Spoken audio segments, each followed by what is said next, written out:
I am Dr. Paila Surinder, lecturer in Political Science, Government Degree College, Hyderabad. ఈరోజు మనం చెప్పుకోబోయేటువంటి పాఠ్యాంశం తృతీయ ప్రపంచ రాజ్యాలు, థర్డ్ వరల్డ్ కంట్రీస్. తృతీయ ప్రపంచ రాజ్యాలని తెలుగులో అంటాం, థర్డ్ వరల్డ్ కంట్రీస్ అని ఇంగ్లీష్లో అంటాం. రెండవ ప్రపంచ యుద్ధం తర్వాత స్వాతంత్రాన్ని సంపాదించుకున్నబడినటువంటి రాజ్యాలను తృతీయ ప్రపంచ రాజ్యాలు అని అంటారు. ఇవి ఆసియా, ఆఫ్రికా, లాటిన్ అమెరికా రాజ్యాలు ఏవైతున్నాయో వీటిని తృతీయ ప్రపంచ రాజ్యాలు అని కూడా పిలుస్తారు. అయితే సిద్ధాంతపరంగా, ఆర్థికపరంగా పరిశీలించి చూస్తే అమెరికా, దాని మిత్ర రాజ్యాలు పెట్టుబడిదారు విధానాన్ని అనుసరిస్తూ ఉన్నాయి. వాటిని మొదటి ప్రపంచ రాజ్యాలు అని అంటారు. రష్యా, దాని మిత్ర రాజ్యాలు తూర్పు యూరప్ రాజ్యాలు సామ్యవాద విధానాల్ని కొనసాగిస్తున్నాయి. వాటిని ద్వితీయ ప్రపంచ రాజ్యాలు అంటారు, సెకండ్ వరల్డ్ కంట్రీస్ అంటారు. రెండవ ప్రపంచ యుద్ధం తర్వాత స్వాతంత్రం సంపాదించుకున్న అభివృద్ధి చెందుతున్నటువంటి రాజ్యాలను తృతీయ ప్రపంచ రాజ్యాలు అంటారు, థర్డ్ వరల్డ్ కంట్రీస్ అని అంటారు. ఇంతకుముందే మనం చెప్పుకున్నట్టు ఇవి ఆసియా, ఆఫ్రికా, లాటిన్ అమెరికా ఖండాలలో ఉన్నాయి. అయితే ఈ తృతీయ ప్రపంచ రాజ్యాలు, థర్డ్ వరల్డ్ కంట్రీస్ అనేటువంటి పదాన్ని మొట్టమొదటగా అల్జీరియా రైటర్ ఫ్రాంజ్ ఫెనాన్ మొట్టమొదటిసారిగా తృతీయ ప్రపంచ రాజ్యాలు అనేటువంటి పదాన్ని వాడడం జరిగింది. 1955 సంవత్సరంలో యుగోస్లావియాలోని బాండుంగ్లో ఈ తృతీయ ప్రపంచ రాజ్యాల యొక్క సమావేశాన్ని నిర్వహించడం జరిగింది. 1955 బాండుంగ్, యుగోస్లావియా కంట్రీ. ఆ సమావేశంలో ఈ తృతీయ ప్రపంచ రాజ్యాల యొక్క సమస్యలను చర్చించడం జరిగింది. తృతీయ ప్రపంచ రాజ్యాల యొక్క సమస్యలను చర్చించడం జరిగింది.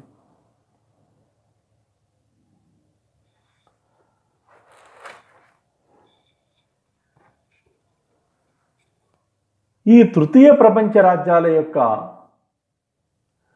ఆర్థిక సమస్యలను కనుక పరిశీలించి చూసినట్లయితే అంతర్జాతీయ ఆర్థికాభివృద్ధి కోసం ఏర్పడినటువంటి IBRD, IMF, గ్యాట్ మొదలగు అంతర్జాతీయ సంస్థలు అభివృద్ధి చెందిన రాజ్యాల యొక్క చెప్పుచేతుల్లో ఉంటూ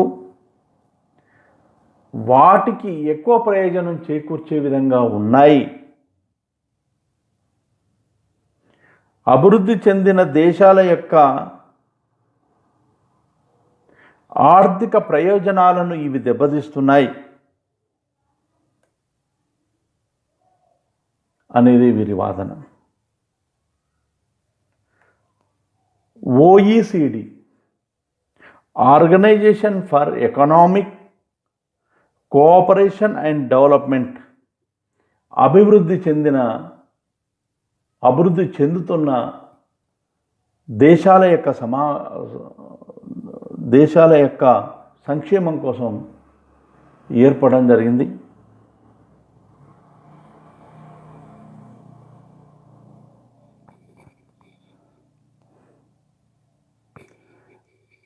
ఇది అభివృద్ధి చెందుతున్న దేశాల యొక్క ప్రయోజనాల కోసం ఏర్పడ్డది. 1980 సంవత్సరంలో జరిగిన UNIDO, united nations industrial development organisation సమావేశంలో ప్రపంచ రాజ్యాల మధ్య ఒక స్పష్టమైనటువంటి చీలిక రావడం జరిగింది. ఇవి రెండుగా విడిపోయాయి ఈ సమావేశంలో: అభివృద్ధి చెందిన రాజ్యాలు, అభివృద్ధి చెందుతున్న రాజ్యాలు. దీంతో బైఫర్కేషన్ స్పష్టంగా అయిపోయింది. మరి ఈ తృతీయ ప్రపంచ రాజ్యాల యొక్క లక్షణాలను పరిశీలించి చూసినట్లయితే, features of third world countries, ఈ తృతీయ ప్రపంచ రాజ్యాల యొక్క లక్షణాలను పరిశీలించి చూస్తే ప్రధానంగా ఇవి మనకు కనిపిస్తాయి. ఒకటి, విభిన్న ప్రభుత్వాలు. ఆసియా, ఆఫ్రికా, లాటిన్ అమెరికాలో ఉండబడినటువంటి రాజ్యాలలో ఈ తృతీయ ప్రపంచ రాజ్యాలను పరిశీలించి చూస్తే అక్కడ విభిన్న ప్రభుత్వాలు ఉన్నాయి. ఎగ్జాంపుల్, భారతదేశంలో ప్రజాస్వామ్య వ్యవస్థ ఉంది.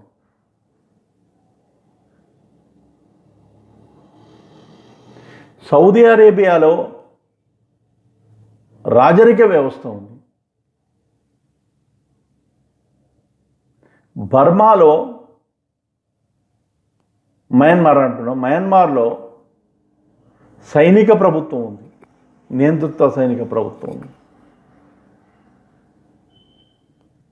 ఈ విధంగా విభిన్న రాజ్యాలలో విభిన్న రకాలైనటువంటి ప్రభుత్వాలు ఉన్నాయి. ప్రభుత్వాలలో ఏకరూపత అనేది లేదు.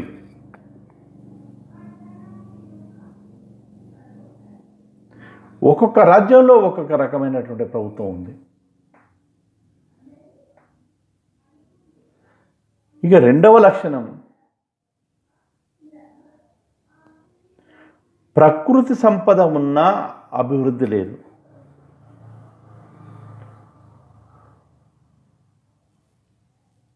ఈ తృతీయ ప్రపంచ రాజ్యాలలో అపారమైనటువంటి సహజ వనరులు ఉన్నాయి. అపారమైనటువంటి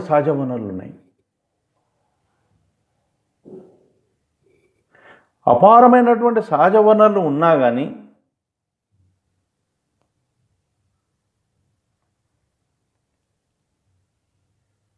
దానికి సరైనటువంటి సహజ వనరులను వినియోగించుకునేటువంటి సాంకేతిక పరిజ్ఞానం లేకపోవడం,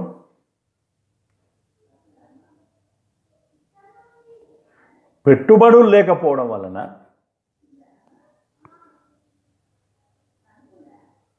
ప్రకృతి సంపద ఉన్నా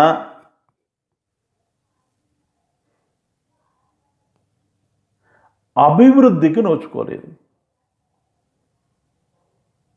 ఇది రెండవ లక్షణం. మూడవది పావర్టీ, పేదరికం.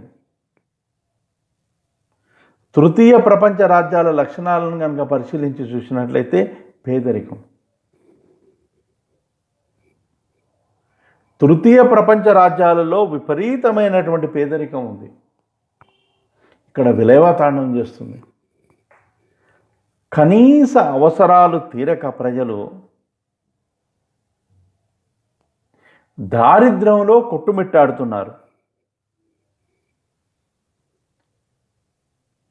కనీసం చాలామంది ప్రజలకు తృతీయ ప్రపంచ రాజ్యాలలో ఆహారం, వసతి, వస్త్రము, ఆరోగ్యము, విద్య మొదలైనటువంటి కనీస అవసరాలు తీరక దుర్భరమైనటువంటి దారిద్ర్యంలో కొట్టుమిట్టాడుతున్నారు. ఇక తృతీయ ప్రపంచ రాజ్యాలలో 4వ లక్షణాన్ని కనుక పరిశీలించి చూసినట్లయితే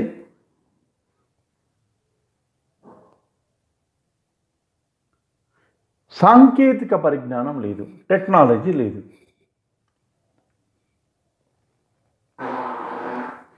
తృతీయ ప్రపంచ రాజ్యాలకు సాంకేతిక పరిజ్ఞానం లేకపోవడం వలన సహజ వనరులను సద్వినియోగం చేసుకోలేకపోతున్నాయి.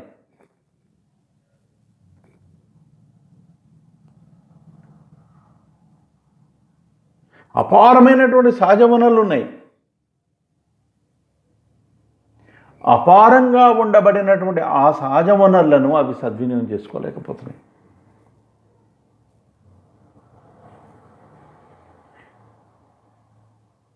తద్వారా అభివృద్ధి చెందినటువంటి రాజ్యాలు ఏవైతున్నాయో అవి తృతీయ ప్రపంచ రాజ్యాలపై పడి దోపిడీకి పాల్పడుతున్నాయి.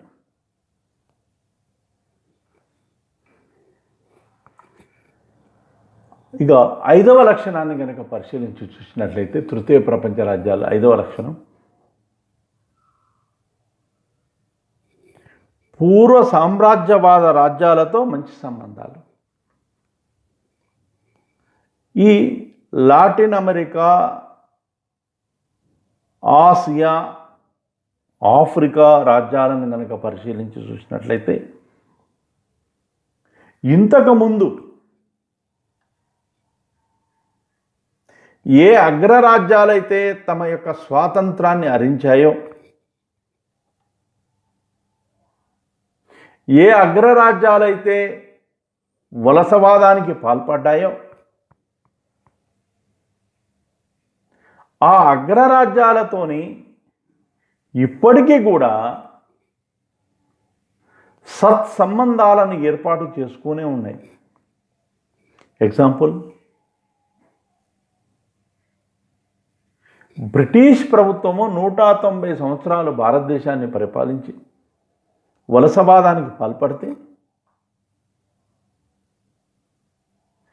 భారతదేశం ఇప్పటికి కూడా బ్రిటిష్ రాజ్యంతో మంచి సంబంధాలను ఏర్పాటు చేసుకునే ఉంది. అంతేకాకుండా బ్రిటన్ 1925 సంవత్సరంలో ప్రపంచంలోని తన వలస రాజ్యాలతో ఏర్పాటు చేసుకున్న కామన్వెల్త్ అనేటువంటి ఆర్గనైజేషన్ ఏదైతే ఉందో ఆ కామన్వెల్త్ ఆర్గనైజేషన్లో ఈరోజు కూడా భారతదేశం ఒక సభ్యదేశంగా కొనసాగుతూనే ఉంది.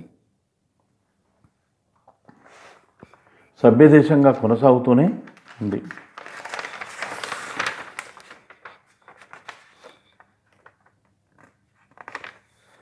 ఇక తృతీయ ప్రపంచ రాజ్యాలలో ఇంకొక లక్ష్యాన్ని, 6వ లక్షణాన్ని కనుక పరిశీలించి చూసినట్లయితే తృతీయ ప్రపంచ రాజ్యాలన్నీ కూడా అలీన విధానాన్ని అనుసరిస్తున్నాయి.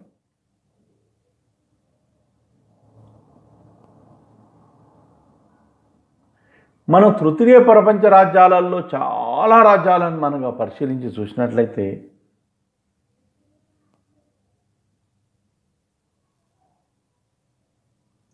అవన్నీ కూడా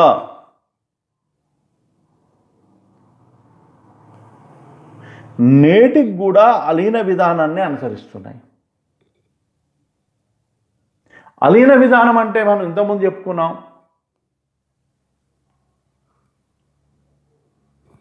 అటు పెట్టుబడిదారు విధానాన్ని అనుసరిస్తూ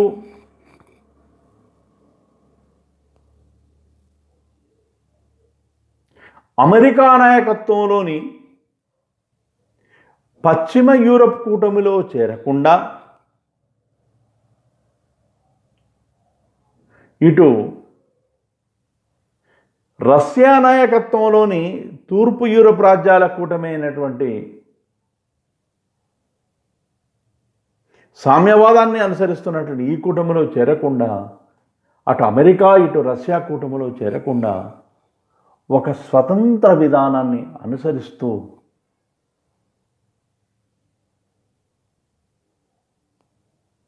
అలీన విధానం, నాన్ అలైన్ మూమెంట్ అనేటువంటి ఒక ఉద్యమంలో, ఒక కూటమిలో ఈ అలీన రాజ్యాలన్నీ కూడా, తృతీయ ప్రపంచ రాజ్యాలన్నీ కూడా సభ్య దేశాలుగా కొనసాగుతున్నాయి.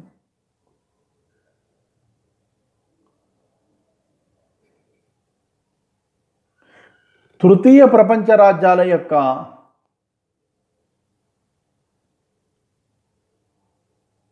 ఏడవ లక్షణాన్ని కనుక పరిశీలించి చూసినట్లయితే,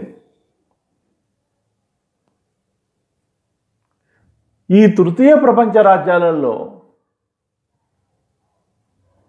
అంతర్గత సంఘర్షణలు. ఈ తృతీయ ప్రపంచ రాజ్యాలలో నిత్యం కూడా అంతర్గత సంఘర్షణలతో సతమతమైపోతున్నాయి. ఎగ్జాంపుల్ భారతదేశాన్ని కనుక తీసుకున్నట్లయితే నక్సలిజము, బోడోల్యాండ్ సమస్య, డార్జిలింగ్ సమస్య, ఉల్ఫా తీవ్రవాదము, ఖలిస్తాన్ వాదులు, ఇలా రకరకాల సమస్యలతో భారతదేశం బాధపడుతుంది. అదేవిధంగా ప్రపంచంలోని తృతీయ ప్రపంచ రాజ్యాలన్నీ కూడా ఏదో ఒక రకంగా అంతర్గత సంఘర్షణలతో సతమతమైపోతున్నాయి.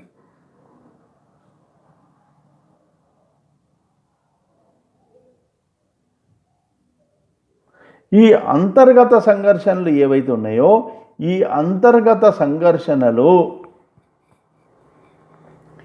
తృతీయ ప్రపంచ రాజ్యాల యొక్క అభివృద్ధికి, తృతీయ ప్రపంచ రాజ్యాల యొక్క అభివృద్ధికి ప్రమాదకరంగా మారడం జరిగింది.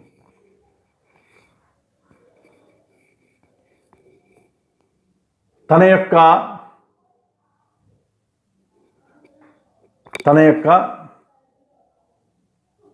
శక్తిని, తన యొక్క సంపదను, ఆదాయాన్ని ఈ అంతర్గత సమస్యలను ఎదుర్కోవడానికే ఎక్కువగా వినియోగిస్తున్నాయి. ఇవి దీనితో సక్రమమైనటువంటి అభివృద్ధికి అంతర్గత సమస్యలు అనేది ఒక పెద్ద ఆటంకంగా మారడం జరిగింది.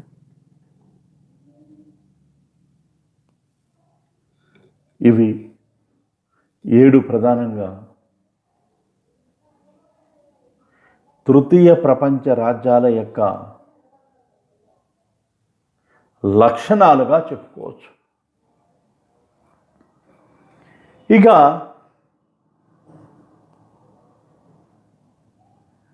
తృతీయ ప్రపంచ రాజ్యాల యొక్క సమస్యలను కనుక పరిశీలించి చూసినట్లయితే, ప్రధానంగా ఈ క్రింది సమస్యలు మనకు కనిపిస్తాయి. అవి ఏంటంటే,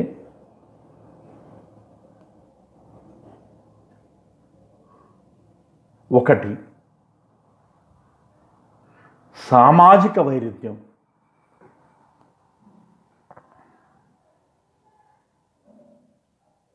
తృతీయ ప్రపంచ రాజ్యాలలో చాలా వరకు కూడా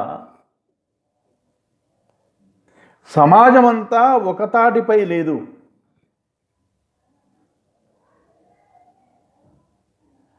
సామాజిక ఐక్యత అనేది లేదు.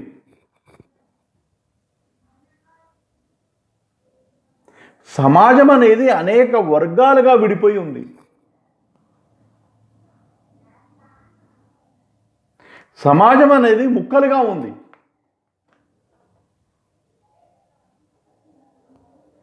ఆల్మోస్ట్ తృతీయ ప్రపంచ రాజ్యాల అన్ని రాజ్యాలలో కూడా ఇదే సమస్యతో సతమతమవుతున్నాయి. కుల, మత, వర్ణ, వర్గ, లింగ, జాతి మొదలగు విచక్షణలతో సతమతమైపోతున్నాయి.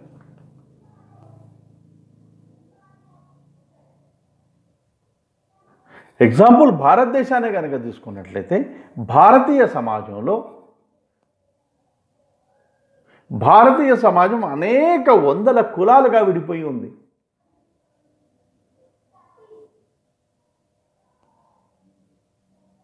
మతాలుగా విడిపోయి ఉంది, ప్రాంతాలుగా విడిపోయి ఉంది, జాతులుగా విడిపోయి ఉంది, వర్గాలుగా విడిపోయి ఉంది. ఈ విధంగా తృతీయ ప్రపంచ రాజ్యాలలో సామాజిక ఐకమత్యం లేక సామాజిక వైరుధ్యాలు ఉన్నాయి. ఇది తృతీయ ప్రపంచ రాజ్యాలు ఎదుర్కొంటున్న అతి ప్రధానమైనటువంటి సమస్య.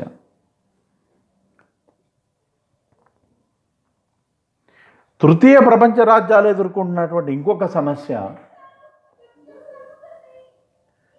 రాజకీయ అస్థిరత.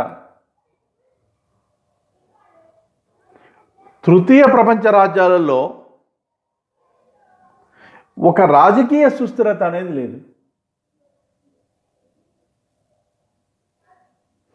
మాటి మాటికి ప్రభుత్వాలు కూలిపోవడం, ఏర్పడడం, కూలిపోవడం, ఏర్పడడం, కూలిపోవడం, ఏర్పడడం.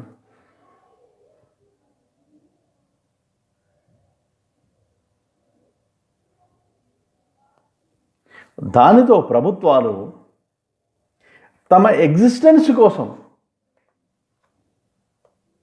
తమ ఉనికి కోసం, ప్రభుత్వాలు ఎంతసేపు తాము నిలబడడం కోసము, తాము నడవడం కోసము, తమ ఉనికి కోసమే తాపత్రయపడుతున్నాయి తప్ప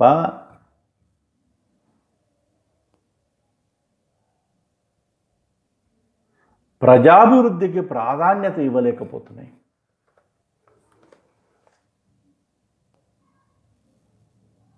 దానికి అతి ప్రధానమైనటువంటి కారణం రాజకీయ సుస్థిరత లేకపోవడమే.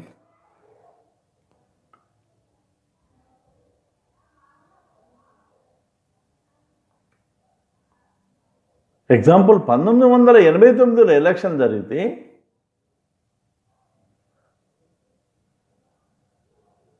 విపి సింగ్ ప్రభుత్వము, చంద్రశేఖర్ ప్రభుత్వము 2.5 సంవత్సరాలలో 2 ప్రభుత్వాలు మాడిపోయినాయి. మళ్ళీ ఎన్నికలు వచ్చాయి.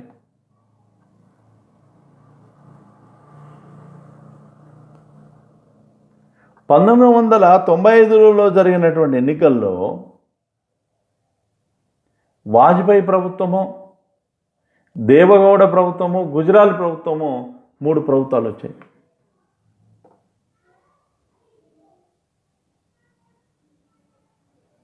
మళ్ళీ మధ్యంతర ఎన్నికలు వచ్చాయి 2-3 సంవత్సరాలకి. ఈ విధంగా తృతీయ ప్రపంచ రాజ్యాలలో రాజకీయ సుస్థిరత లేదు. ఇవి ఎదుర్కొంటున్న ఇది రెండవ సమస్య. మొదటిది సామాజిక ఐకమత్యం లేకపోవడం, రెండవది రాజకీయ అస్థిరత, మూడవది జనాభా సంక్షోభం. ఈ ప్రపంచంలోని జనాభా చాలా వరకు కూడా ఈ తృతీయ ప్రపంచ రాజ్యాలలోనే ఉంది. ఒక్క చైనాను మినాయిస్తే తృతీయ ప్రపంచ రాజ్యాల యొక్క జనాభా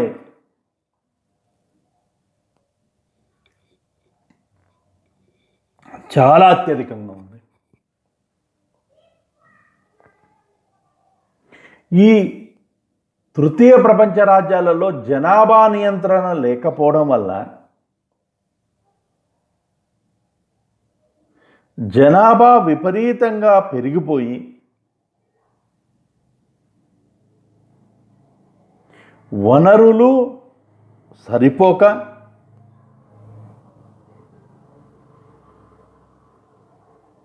సక్రమ అభివృద్ధి జరగక తృతీయ ప్రపంచ రాజ్యాలలోని ప్రభుత్వాలు తలలు పట్టుకొని కూర్చున్నాయి.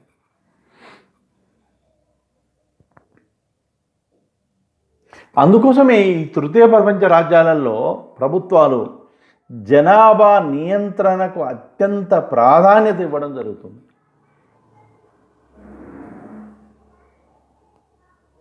జనాభా పెరుగుదల అనేది అభివృద్ధి యొక్క రేటును తగ్గించేస్తుంది.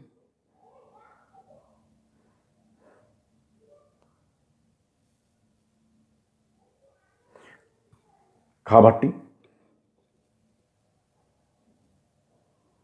జనాభా సంక్షోభం అనేది తృతీయ ప్రపంచ రాజ్యాలు ఎదుర్కొంటున్నటువంటి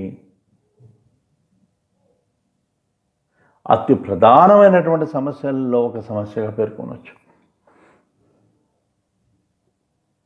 4వది ఆర్థిక వృద్ధి లోపము.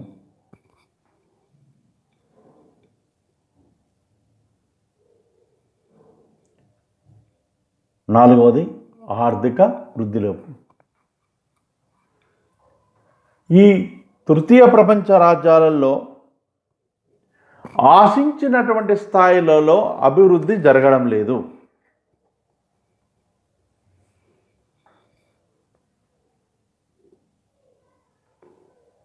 దీనికి ప్రధానమైనటువంటి కారణం ఎందుకు అభివృద్ధి జరగట్లేదు అని అంటే, అభివృద్ధి చెందిన దేశాలు తమ యొక్క స్వప్రయోజనాల కోసం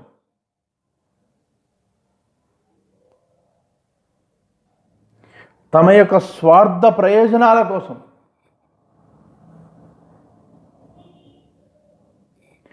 తృతీయ ప్రపంచ రాజ్యాల యొక్క ఆర్థిక వ్యవస్థను విచ్ఛిన్నం చేయడం జరుగుతుంది. తృతీయ ప్రపంచ రాజ్యాల యొక్క ఆర్థిక వ్యవస్థను చిన్నాభిన్నం చేయడం జరుగుతుంది. ఎంతసేపు అగ్రరాజ్యాలు తమ యొక్క ఆర్థిక ప్రయోజనాలకు మాత్రమే అధిక ప్రాధాన్యత ఇస్తున్నాయి తప్ప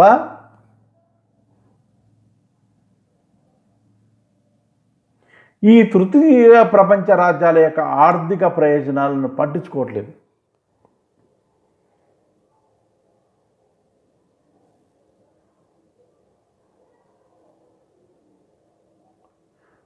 కాబట్టి తృతీయ ప్రపంచ రాజ్యాలలో అభివృద్ధి చెందిన రాజ్యాలు పెట్టుబడులు పెట్టినా అవి దోపిడీకి పాల్పడుతున్నాయి.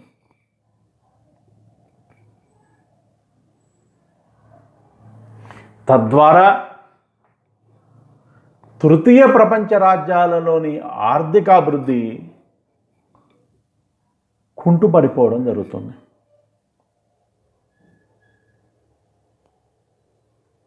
ఇక 5వ సమస్య, తృతీయ ప్రపంచ రాజ్యాలు ఎదుర్కొంటున్నటువంటి 5వ సమస్య నయా వలస విధానం, న్యూ కొలోనిజం.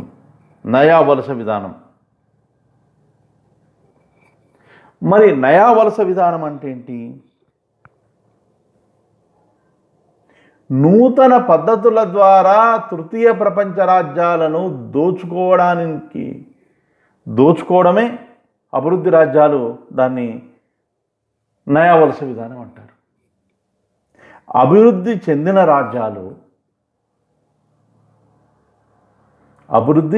రాజ్యాలు వెనుకబడిన తృతీయ ప్రపంచ రాజ్యాలను నూతన పద్ధతిలో దోచుకునే విధానాన్ని నయా వలస విధానం అని అంటారు.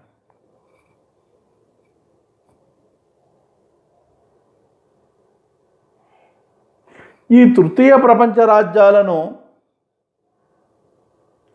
అభివృద్ధి చెందిన రాజ్యాలు ఏ విధంగా నయా వలస విధానం ద్వారా దోచుకుంటున్నాయంటే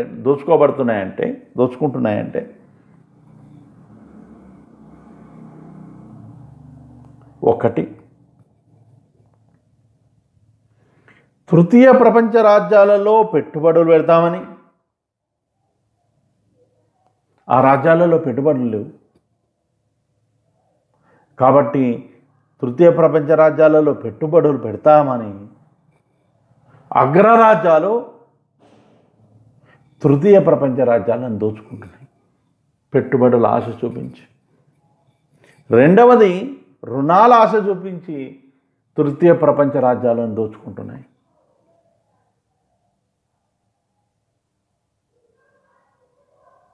సాంకేతిక పరిజ్ఞానం ఆశ చూపించి అగ్రరాజ్యాలకు సాంకేతిక పరిజ్ఞానం ఉంది, తృతీయ ప్రపంచ రాజ్యాలకు సాంకేతిక పరిజ్ఞానం లేదు.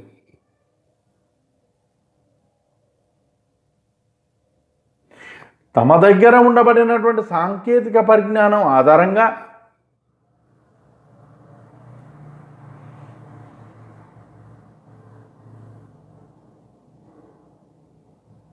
అగ్రరాజ్యాలు తృతీయ ప్రపంచ రాజ్యాలను దోచుకోవడం జరుగుతుంది.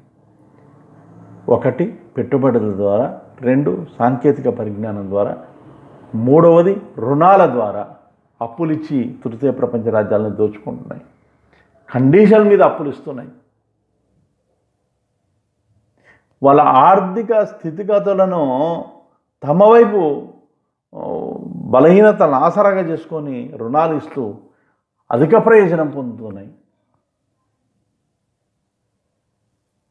చివరిది, నాలుగవది, ఆర్థిక సహాయం.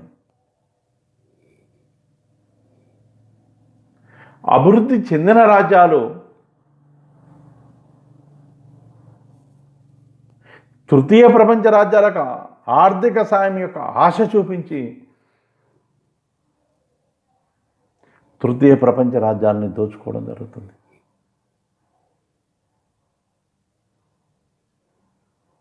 ఇవి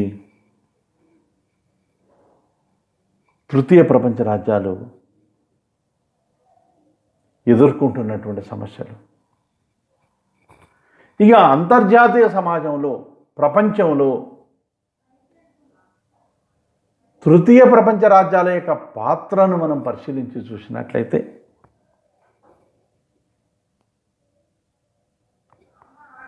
ప్రపంచంలోని మొత్తం జనాభాలో,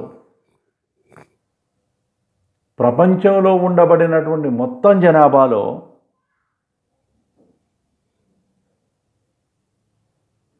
2/3 జనాభా, 2/3 జనాభా ఈ తృతీయ ప్రపంచ రాజ్యాలలోనే ఉంది. ప్రపంచంలోని 2/3 జనాభా కేవలం ఈ తృతీయ ప్రపంచ రాజ్యాలలోనే ఉంది. ప్రపంచంలో చాలా వరకు ముడి సరుకులు ఈ తృతీయ ప్రపంచంలోనే కనిపిస్తాయి. సహజ వనరులు, ముడి సరుకులు ఈ మొత్తం కూడా ఈ తృతీయ ప్రపంచంలోనే ఎక్కువ కనిపిస్తాయి. కానీ తృతీయ ప్రపంచ రాజ్యాలలో ముడి సరుకులు, సహజ వనరులు ఉన్నా వెనుకబడి ఉన్నాయి. దానికి కారణం ఈ తృతీయ ప్రపంచ రాజ్యాలపైన అభివృద్ధి చెందిన అగ్రరాజ్యాల యొక్క అజమాయిషే కారణం.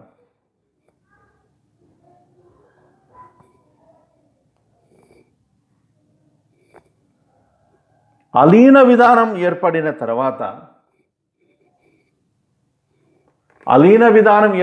తర్వాత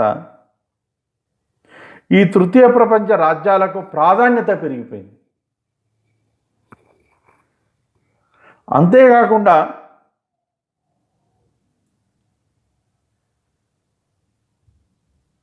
ఈ తృతీయ ప్రపంచ రాజ్యాలు అలీన విధానం ద్వారా ప్రపంచంలో ఒక గొప్ప తృతీయ శక్తిగా ఎదగడం జరిగింది.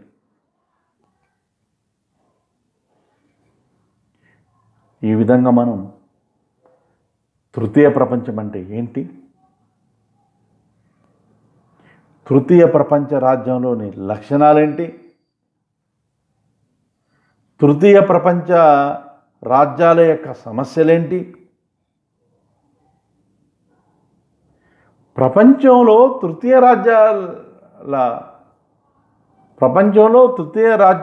ప్రపంచ రాజ్యాల పాత్ర ఏంటి అనేటువంటి అంశాలను మనం ఇప్పటి వరకు మనం క్షుణ్ణంగా చదువుకున్నాం. ఇది తృతీయ ప్రపంచ రాజ్యం గురించి ఇప్పటి వరకు మనం చెప్పుకున్నటువంటి లెసన్.